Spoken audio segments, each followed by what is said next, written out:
अल्हम्दुलिल्लाहि रब्बिल आलमीन वल आक़िबतु लिल मुत्तक़ीन वस्सलातु वस्सलामु अला रसूलिहिल करीम अम्मा बअद फ़अऊज़ु बिल्लाहि मिनश शैतानिर रजीम बिस्मिल्लाहिर रहमानिर रहीम व रफ़अना लका ज़िक्रक सुभान अल्लाह सुभान आमन्तु बिल्लाहि सदक़ल्लाहु मौलानाल अज़ीम वसदक़ रसूलुहुन नबियुल उम्मियुल मुतीउल मुबीनुल मुईनुल करीम व नहनु अला ज़ालिका लमिनश शाहिदीन व शाकिरीन वल्हम्दुलिल्लाहि रब्बिल आलमीन।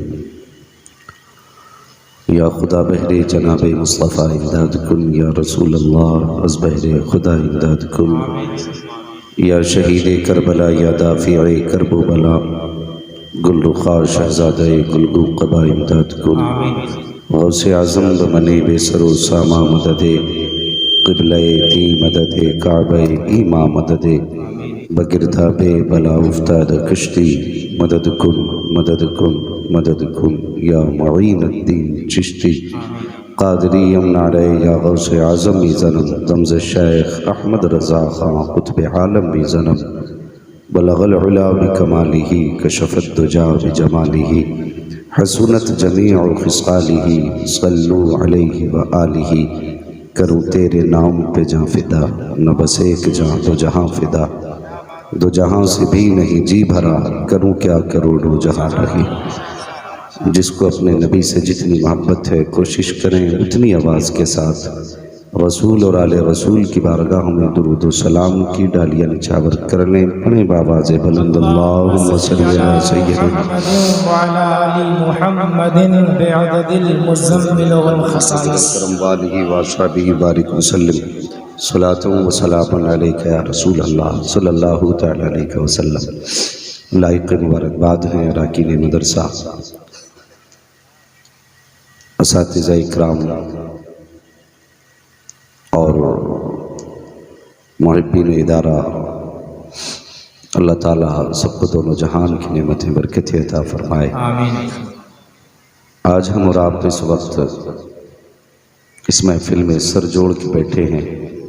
यकीनन ये एहसान मदरसा फलाहुल मुस्लिमीन का है कि उसने हमें और आपको ये मौका फराहम किया कि हम और आप बैठ कर के अपने हुजूर की बातें करें।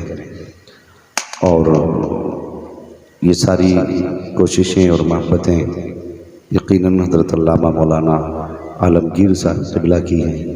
उन्हीं की दावत मोहब्बत पे हाज़री का मौका मिला। साथ ही साथ ये बात पहुँचते पहुँचते पता चली कि एक नौजवान का कल एक हादसे में इंतकाल हुआ और आज सुबह उसका गालिबन दफन हुआ है।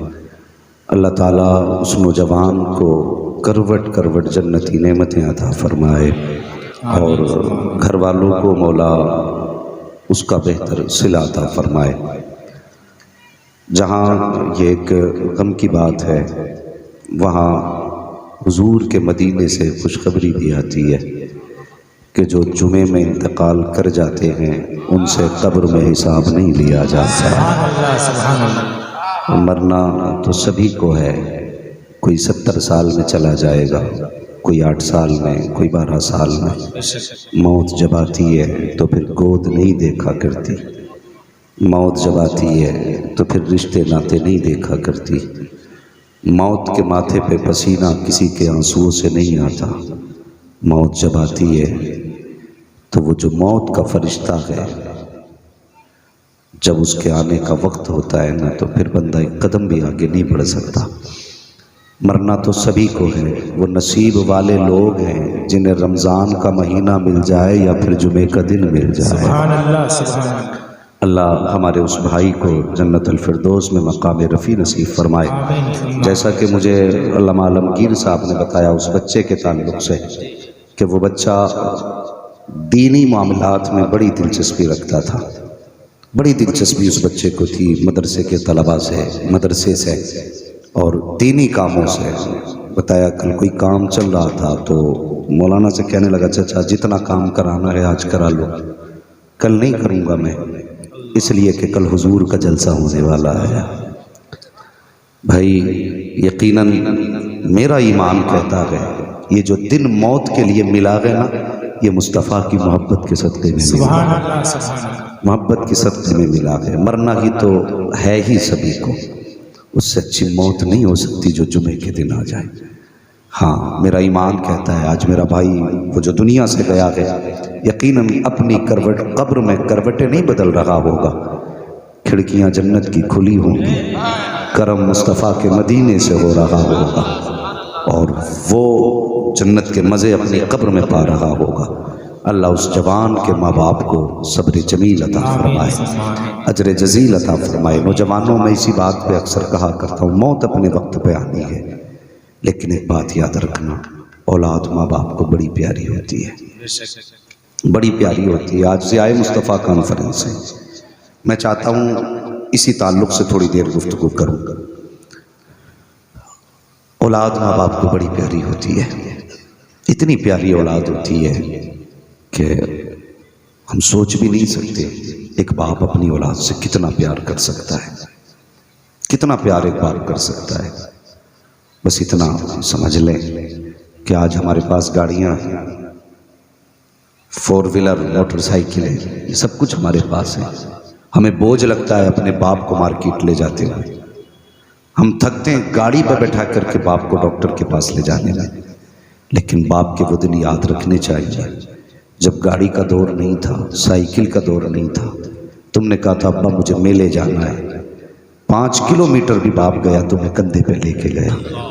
और कभी उसने नहीं कहा बेटे मैं थक गया, वो तुम चलते थे तुम्हारी उंगली पकड़ के चला, तुमने बाप की उंगली थामी। कभी थके का अब्बा मेरे पैर में दर्द है, उसने ये नहीं कहा बेटे थोड़ी देर चल ले मैं थका हूँ। जहाँ तूने कह दिया अब्बा मैं थका हूँ, बाप ने अपने कंधे को तुम्हारी सवारी बनाया है।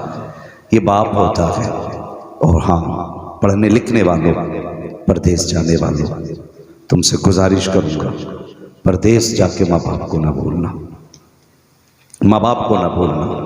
आज हमारी ज़रूरतें और हमारी ख्वाहिशात इतनी बढ़ गई हैं, इतनी बढ़ गई हैं कि हम पैसे और डॉलर और रियाल के लालच में अपने माँ बाप से दूर हो जाते हैं, माँ बाप से दूर हो जाते हैं।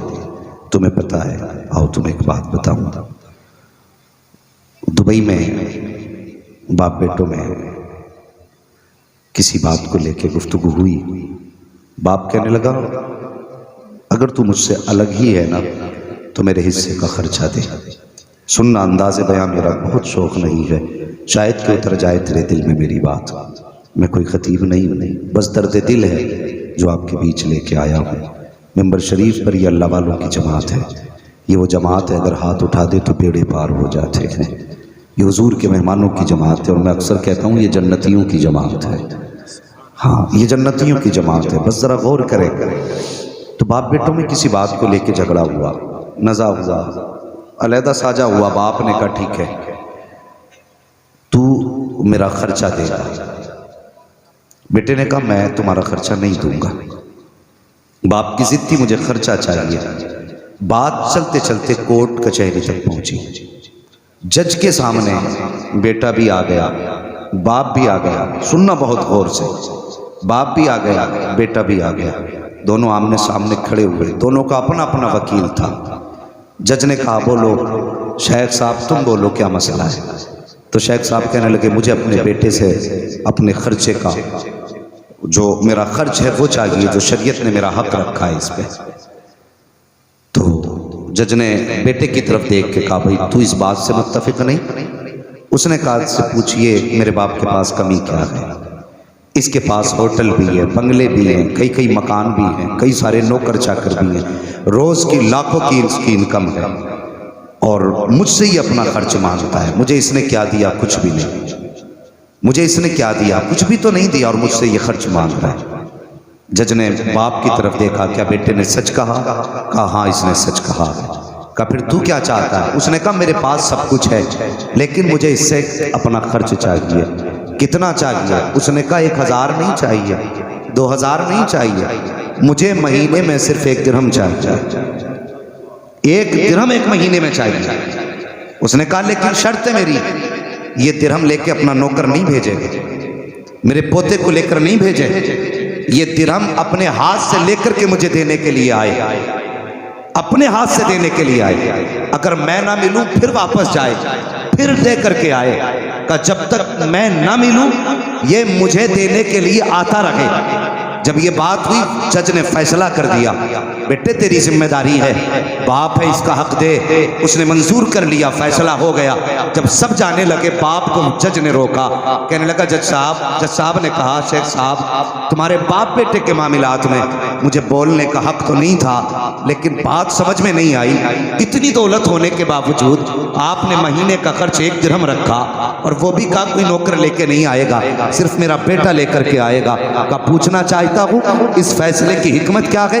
बाप की आंख में आंसू आ गए। उसने कहा जज साहब ये मैं बताता हूँ। का जब इसने होश संभाला मेरी उंगली पकड़ के चला, जब जवानी तक रहा मेरे साथ चला, इसने जवानी की दहलीज को अबूर किया, मैंने इसका निकाह किया, इसने मेरे साथ खाना खाया, इसकी शादी हो गई, मेरे साथ रहा, इसको खुदा ने 3 बच्चे दिए, ये मेरे साथ बना रहा। जब 3 बच्चे हो गए एक दिन कहने लगा अब्बा अब खर्चे पड़ चुके हैं, अब मैं परदेश जाना चाहता हूँ। का जब इसने इतनी बात कही थी ऐसा था जज साहब जैसे किसी ने सीने में खंजर उतार दिया हो। जब बेटे ने दूर जाने की बात की थी तो ऐसा लगता था जैसे बिजलियां सी गिर गई हो। इसने परदेश जाने का फैसला किया, मेरे घर में किसी चीज की कमी नहीं है, लेकिन ये मुझसे दूर जाने की बात किया है और मुझसे दूर जब जाने लगा है तो मैं ये चाहता हूँ कि ये मुझे मेरा हक दिया करे। मेरे घर में कमी नहीं है किसी चीज की, लेकिन मैं ये चाहता हूँ जब महीने के महीने ये 1 दिरहम लेके आता रहेगा कम से कम बाप को बेटे का चेहरा देखने मिलता रहेगा, इसका चेहरा तो देखता रहूंगा। बाप ने कहा था जज साहब फैसला ये है, मैंने इसलिए ये फैसला किया कि मैं अमीर जरूर हूँ, दौलत वाला जरूर हूँ, मैं जितने चाहूँ फल खरीद सकता हूँ, जितने चाहूँ फ्रूट खरीद सकता हूँ, लेकिन मेरा खून फल फ्रूट से नहीं बढ़ेगा। अगर मेरा खून बढ़ेगा तो बेटे का चेहरा देखने से मेरा खून बढ़ जाएगा। नारे रिसालत, ज़ियाए मुस्तफ़ा कॉन्फ्रेंस, हजरत मुफ्ती हम्माद रजा साहब किबला, नारे तकबीर, नारे रिसालत। अब भाई ये रिश्ता है औलाद का बाप से। मैंने किसी को ये कहते नहीं सुना कि फला जवान ने बाप की मैयत उठाई तो कमर टूट गई। किसी को ये कहते मैंने तस्करे करता नहीं सुना कि उसने जब से बाप का जनाजा उठाया कि बिस्तर से लग गया। हाँ ये कई बार सुना है कि फला बाप ने जवान बेटे की मैयत उठाई तो कमर टूट गई है। जिस दिन से बेटे का जनाजा उठा है बाप दिमागी तवाजुन खो बैठा है। औलाद तुझसे गुजारिश है कभी बाप से जुदा ना होना, कभी बाप से जुदा ना होना। खुदा की कसम जो चाहो बाजार से खरीद सकते हो, जो चाहो।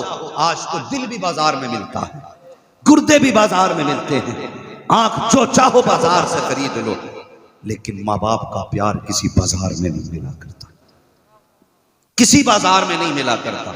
और खुदा की कसम ज़ियाए मुस्तफ़ा इन्होंने 500 रुपए इदारे के लिए पेश की। सुभान अल्लाह, क्या नाम? माशाल्लाह ये हुजूर की उम्मत के जवान हैं। अभी बूढ़े पता नहीं कौन सा हिसाब लगा के बैठे, लेकिन अगर उम्मत में ऐसे जवान रहेंगे ना तो फिर दीन पीछे नहीं रहने वाला।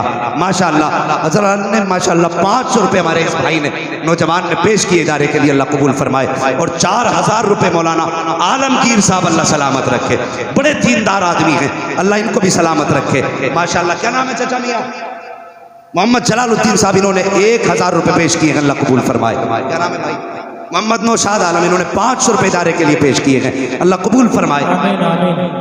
सद्दाम हुसैन ने 100 रुपए पेश किए हैं, छोटू अली ने 100 रुपए पेश किए, अल्लाह कबूल फरमाए। माशाल्लाह। क्या नाम है आपका? मोहम्मद नईमुद्दीन, इन्होंने 500 रुपए इदारे के लिए पेश किए।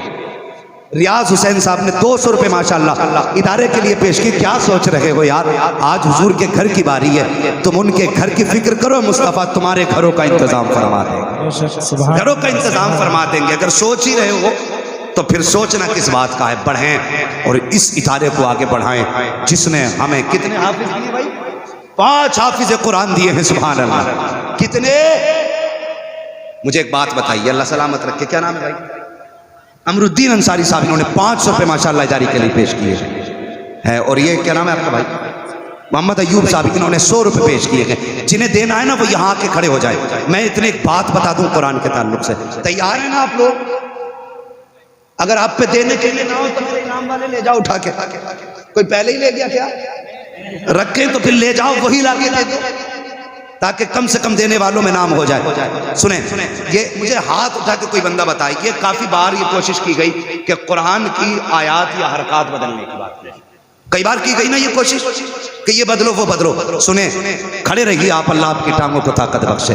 और चाचा खड़े रहो कुरान के लिए, बस 2 मिनट बात पूरी करने लगा हूं। कोशिश की गई ना कि जल्दी से कोई काम ऐसा किया जाए कि कुरान की आयतें बदल दी जाए। मुझे बताओ, अगर किसी नुस्खे से कोई आयत खत्म करके किसी अनपढ़ या गैर हाफिज के हाथ में वो नुस्खा दे दिया जाए तो उसे पता चलेगा कि कौन सी आयत निकाली गई है?